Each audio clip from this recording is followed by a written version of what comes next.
The glass doors of Eastbridge's Midtown Tower slid open with a hush, and for a moment I let myself imagine applause, a handshake, a smile, something to mark the fact that I had just brought in the largest contract in company history. Instead, the lobby was cold marble and colder stairs. No congratulations, no acknowledgement. Upstairs. Robert Kessler, the CFO, didn't even look up when I entered his office. He simply gestured toward the desk, where a cream-colored envelope lay waiting like a verdict. Effective immediately, he muttered, eyes fixed on a spreadsheet. I picked it up, feeling the weight of the paper before I even read the words. The letter was precise, clinical. I had been reassigned to executive secretary. Compensation adjusted downward by 60%. No rationale. No gratitude, just a single sheet that erased 20 years of loyalty. Then I noticed the second page. A confidentiality agreement, drafted in legal jargon sharp enough to cut skin. By signing, I would agree never to disclose the circumstances of my reassignment under threat of forfeiting severance and facing litigation. It wasn't enough to demote me. They wanted to buy my silence, too. I stood there, the documents trembling in my hand, when laughter drifted from the hallway. Lena Voss emerged from the elevator in a white blouse too crisp to have seen a late night of work. Behind her, Robert finally smiled, shaking her hand as if sealing an alliance. My former intern, the girl who once asked me how to spell indemnification, now walking like she had conquered the world. For a second, the room narrowed, anger pressing hot behind my eyes. But I didn't let it show. I slid the envelope back into my bag, smoothed my blazer, and forced a smile that felt like glass between my teeth. If they thought I was cornered, they hadn't learned a thing from me. I walked past Robert without a word, past Lena's hollow triumph, and back toward the silent hallway. My steps echoed as if the building itself was watching, and I knew I had to see what else they had taken from me. I reached the executive floor and paused in front of the door that once bore my name, the frosted glass, which used to read Ashley Hart, Vice President of Global Contracts, was now bare. No replacement, no trace, just emptiness, as if I had never been there at all. I pushed the door open. The office I had built, piece by piece, the leather chair worn in by years of late nights, the shelves lined with contracts I had fought tooth and nail to secure, was stripped. The walls were bare, the cabinets cleared, even the framed certificate from Geneva had vanished. On the desk sat only a battered stapler and a post-it reminding someone, Lena, I assumed, about tomorrow's leadership meeting. I walked to the corkboard where we had pinned milestones from Munich, the champagne photo, the one with the client's delegation. My face was still in the picture, but a thick red X slashed across it in marker. Beneath it, in bold type, someone had relabeled the caption, Lead Negotiator Lena Voss. The sting wasn't sharp, it was slow, deliberate, like paper cuts layered one over another. I opened a drawer, half expecting to find my color-coded binders. Instead, each spine bore fresh white labels with new initials LV. Every tab I had annotated, every margin I had scrawled notes into, overwritten with someone else's mark. I turned toward the hallway again. Across from me, a fresh org chart was tacked to the wall. My eyes scanned for my name, desperate for even a footnote. Nothing. Where my title had once sat, there was Lena's smiling headshot, Director of Strategic Partnerships. The caption beneath glowed like a taunt, a bold new chapter in Eastbridge's global future. Around me, assistants hurried past with coffee trays and folders. Not one looked my way. It wasn't malice, it was indifference, the kind that turns you from colleague to ghost overnight. I stood there for a long moment, memorizing the silence, and then I closed the door softly behind me. If they wanted me invisible, I would let them have their illusion, because ghosts can walk through walls, On the subway ride home that night, the silence pressed harder than the rattle of the tracks. My reflection in the darkened window looked like a stranger, a woman hollowed out by decades of service to a company that had already forgotten her name. The emptiness pulled me backward into memories I had long tried to bury. I saw an airport terminal at Christmas 2 years ago, families in red scarves hugging at the gates while I sat alone with my laptop balanced on my knees. My phone buzzed 3 times in quick succession. My mother from Queens. I ignored the first 2, promising myself I'd call after I finished drafting a compliance note. When I finally picked up, her voice was soft, forgiving in a way that stung. "It's okay, Ashley. We know you're busy." By then, the family dinner was over, 17 years without missing one, and the first absence was mine. Another memory surfaced: Frankfurt, a gray winter dawn. I stood at the baggage carousel, juggling calls from Robert and legal, while my sister sent me photos of her kids in their soccer uniforms. I had typed a quick reply next time, but I never pressed send. The photo was still flagged unread months later, in Zurich, only 6 months ago. I had collapsed in my hotel room, body wrung dry by 3 consecutive nights of negotiations.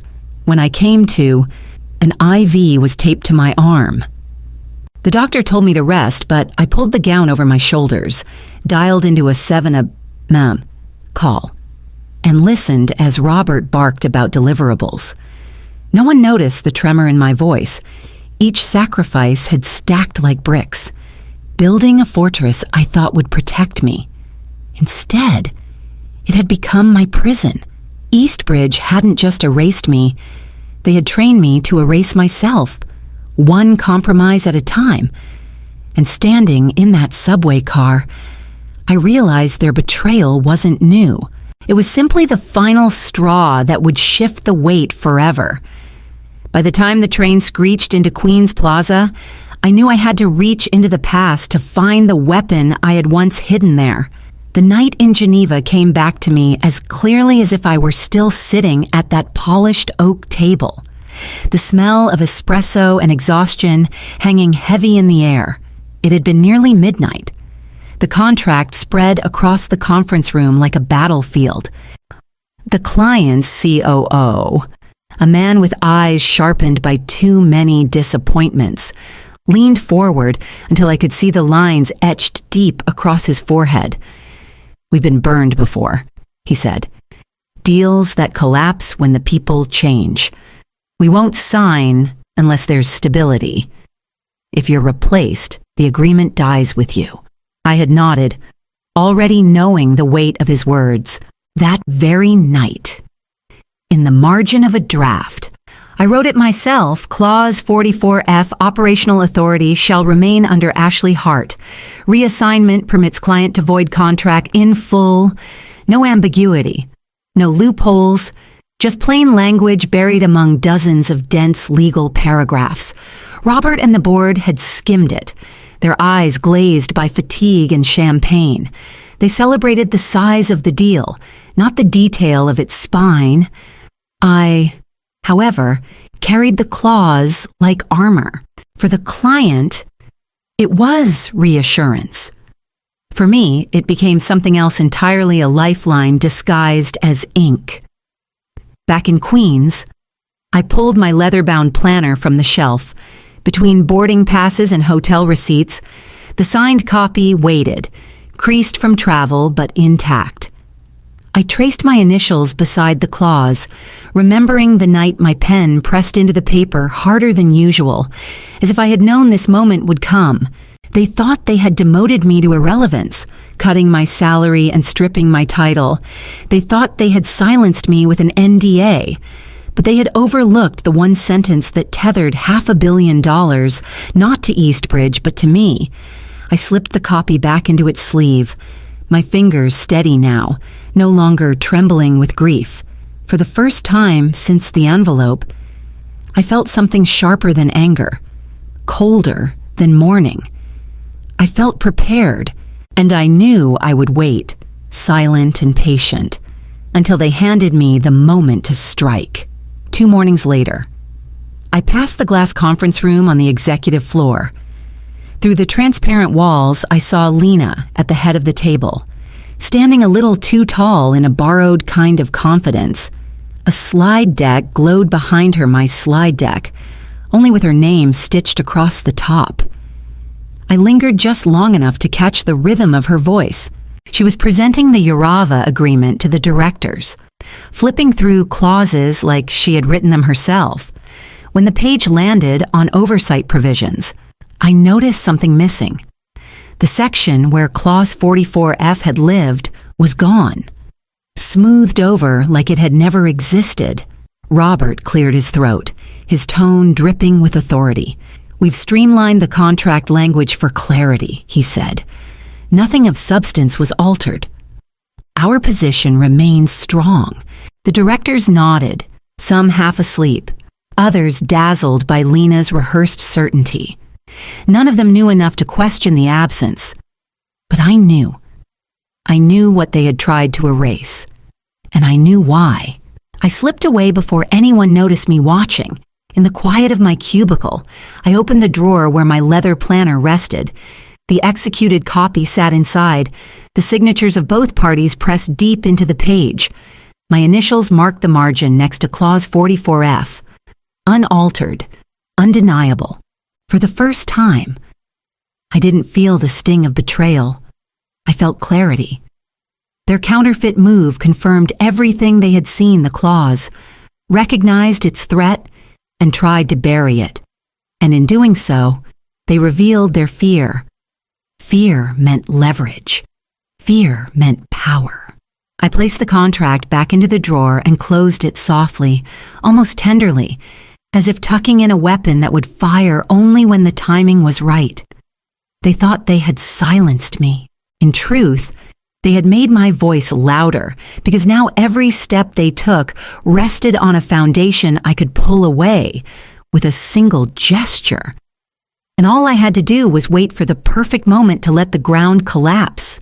I waited until the office hushed into mid-morning routine, the chatter of assistants fading into the steady hum of keyboards. My screen glowed blank, cursor blinking like a heartbeat. It didn't take a speech or a threat or even anger. It took 3 sentences. "For your awareness and in the interest of implementation integrity," I typed, "Eastbridge has reassigned operational authority away from me as of Friday. Please see Clause 44F of the executed agreement attached regarding your rights if the named oversight is altered.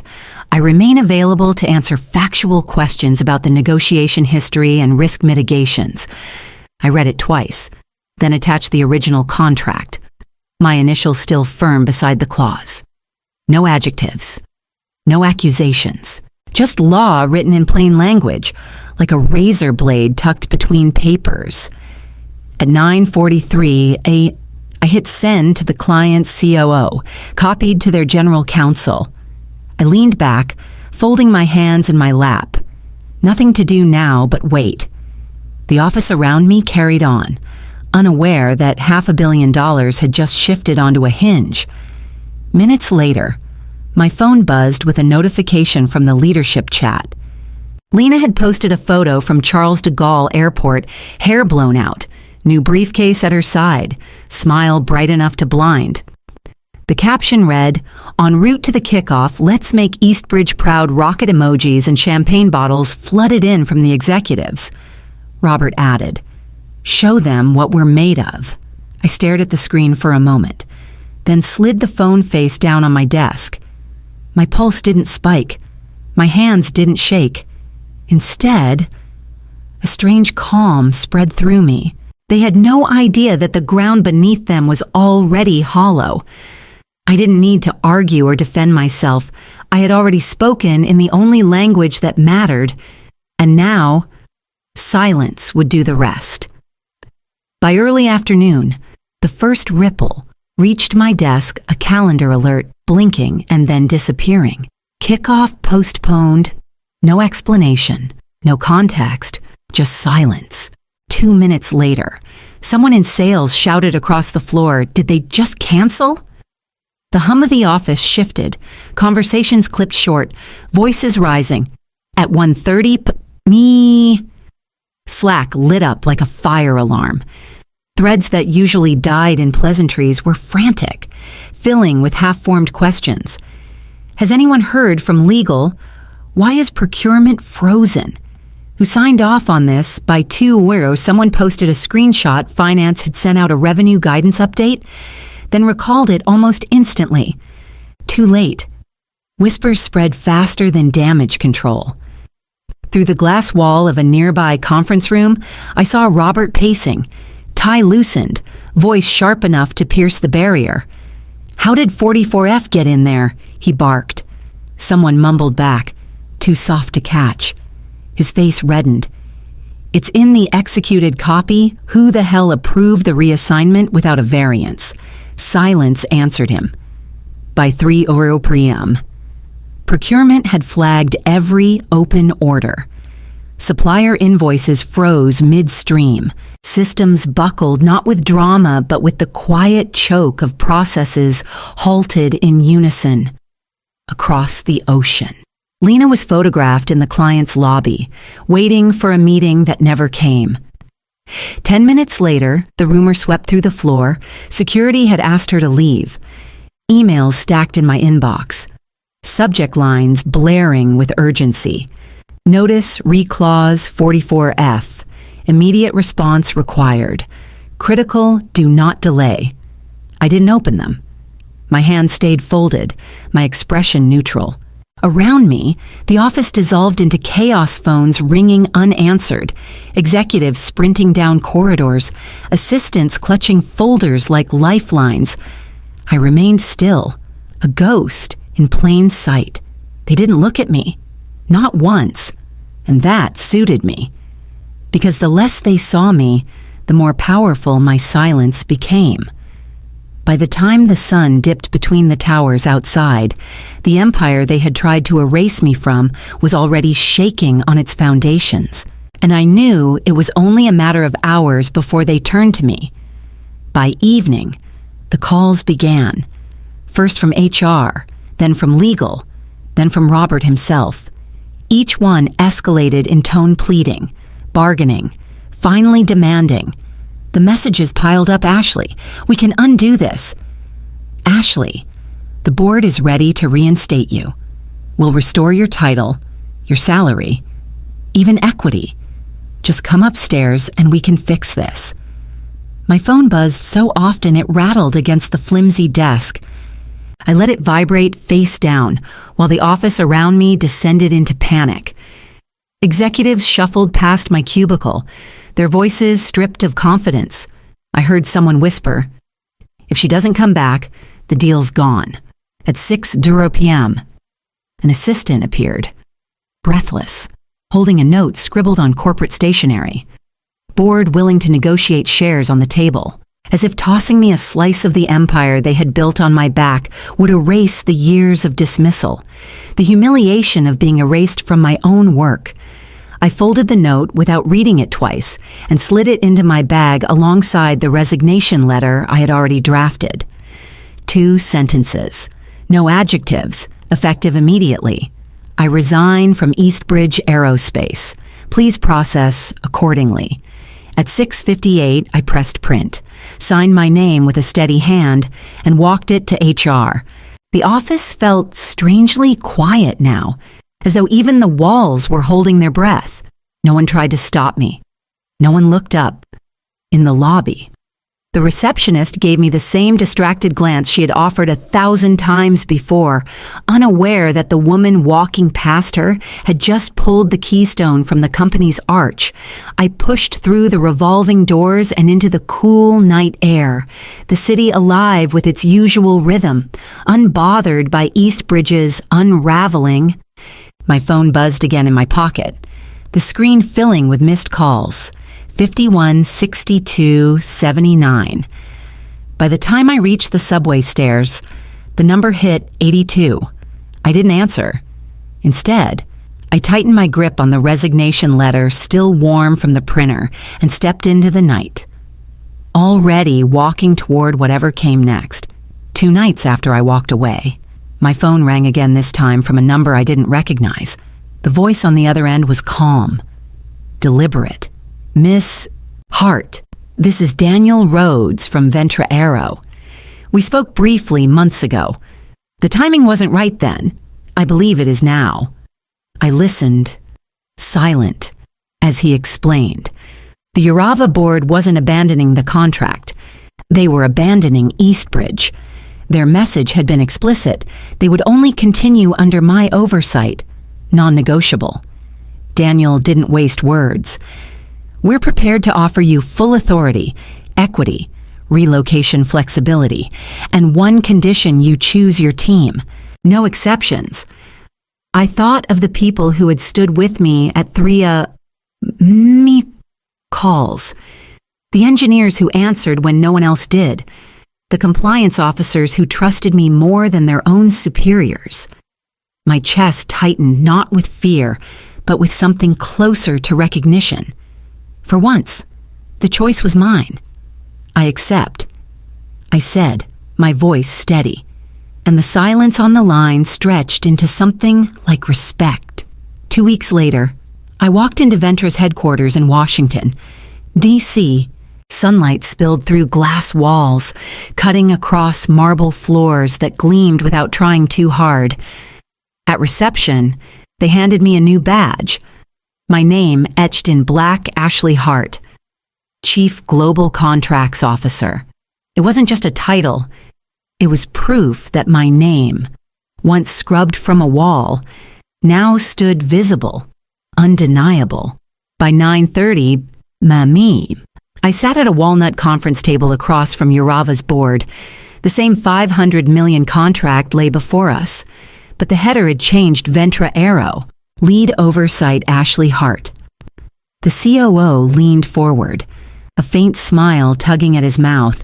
"We told Eastbridge what would happen if they replaced you. They didn't listen. We don't make the same mistake twice."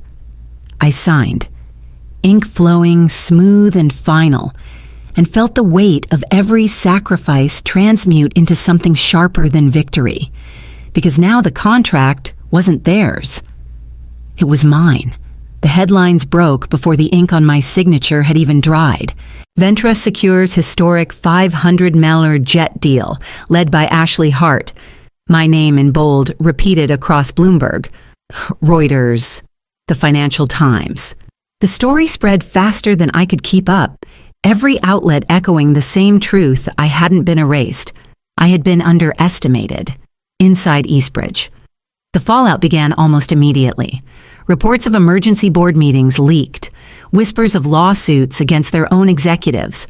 By the end of the week, Robert's name vanished from the leadership page, replaced by the hollow word resigned.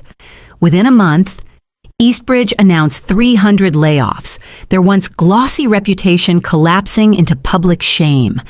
I didn't watch with glee. There was no joy in seeing an empire crack, only release. They had gambled on my silence, convinced it meant weakness, and now they were living in the ruins of their own arrogance. One afternoon, as I reviewed next quarter's strategy from my new office, my phone buzzed with a message. It was Lena. "Ashley, can we talk? I think I made a mistake." I stared at the words for a long moment, the irony so sharp it almost made me laugh, but I didn't respond. I locked the screen, slid the phone into my desk drawer, and let the silence stand in my place. There was nothing left to say, because I no longer needed to fight for recognition. My name had already been carved into the foundation of something stronger, something they couldn't erase with a red marker or a missing nameplate. Eastbridge had tried to make me invisible. Instead, they made me unforgettable, and as I leaned back, the city skyline glowing beyond the glass, I knew survival had been enough. Their downfall wasn't my revenge, it was my proof. The foundation they had built their power on had always been me. And now, the world knew it.